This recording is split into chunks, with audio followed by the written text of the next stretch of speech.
থানা আমাদের নিরাপত্তার ব্যবস্থা করে, সেই থানা যদি নিরাপত্তা দিতে না পারে, সেই থানার কোনো প্রয়োজন নেই।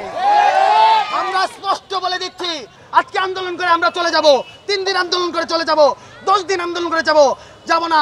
বছরের পর বছর আমরা আন্দোলন করব, শাহবাগ থানা বন্ধ করব, সরকার বন্ধ করব, সবকিছু বন্ধ করে দিব।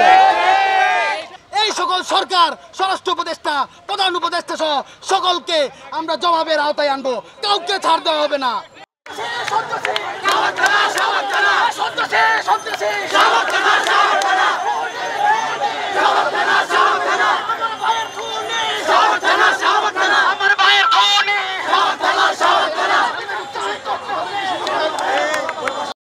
এই দোতলা বিল্ডিং এর উপরে কারেন্টের ব্যবস্থা আছে সন্ত্রাসীদের জন্য, অস্ত্রধারীদের জন্য।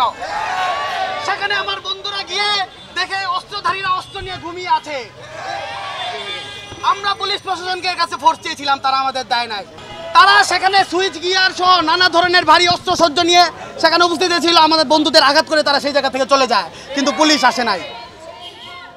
সোহরাওয়ার্দী উদ্যানে যে অস্ত্র ব্যবসায়ী, মাদক ব্যবসায়ী, সবকিছুর সাথে এই শাহবাগ থানার কেউ না কেউ জড়িত আছে, এটা স্পষ্ট। এখানে যে সাম্যকে হত্যা করেছে, সে একটা স্টেপ মেরে হত্যা করেছে। সে যে প্রফেশনাল কিলার সেটা বুঝাই যায়। এই প্রফেশনাল কিলার যে লালন পালন করছে এই শাহবাগ থানা, তারা তাদের চিনছে না। অবাক করা কাণ্ড, যারা লালন পালন করে তারাই নাকি চিনে না। আমরা তাদেরকে সাফ জানিয়ে দিয়ে এসেছি যে 48 ঘন্টার মধ্যে যদি সাম্যকে যে স্টেপ করে হত্যা করেছে তাকে সহ 12 জনকে যদি গ্রেপ্তার করা না হয়, তবে 48 ঘন্টা পরে এসে আমরা এই জায়গায় আবার অবস্থান নিয়ে এর চেয়ে কঠিন কর্মসূচি দিব। যে থানা আমাদের নিরাপত্তার ব্যবস্থা করে, সেই থানা যদি নিরাপত্তা দিতে না পারে, সেই থানার কোনো প্রয়োজন নেই।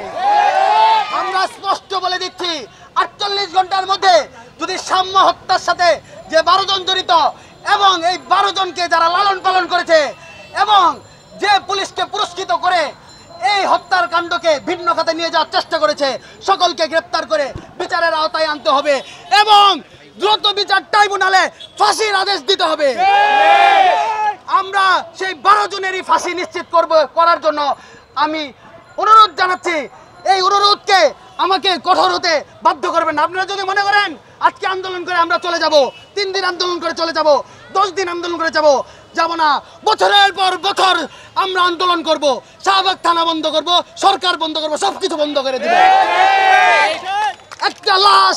একটা লাশ যে লাশের উপরে দাঁড়ায় আপনারা গদিতে বসেছেন, সেই সাম্য জুলাইয়ের অবদানের কারণে এই অন্তর্বর্তী সরকার অবদান রেখেছে।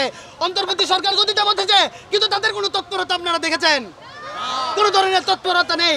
সম্মুখচারীর যোদ্ধা সাম্যর কারণে যেসব সরকার বসেছে, এই সকল সরকার, স্বরাষ্ট্র উপদেষ্টা, প্রধান উপদেষ্টা সহ সকলকে আমরা জবাবের আওতায় আনবো, কাউকে ছাড় দেওয়া হবে না। গোপনীয়তার স্বার্থে তারা এগুলো প্রকাশ করতেছে না, কিন্তু আমরা বিশ্বাস যারা খুন করেছে তারা এই থানার কেউ না কেউ এটা স্পষ্ট জানে যে কে খুন করতে পারে, তার হাতে অস্ত্র আছে।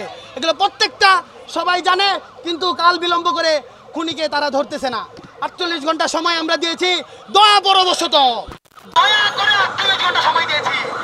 এই কঠোরতর কর্মসূচি আপনারা জীবনে দেখেন নাই, সেই কর্মসূচি আপনারা যদি মনে করেন আমরা ভয় পেয়ে পিছাবো, এই ভয় পেয়ে আমরা পিছাবো না। আমার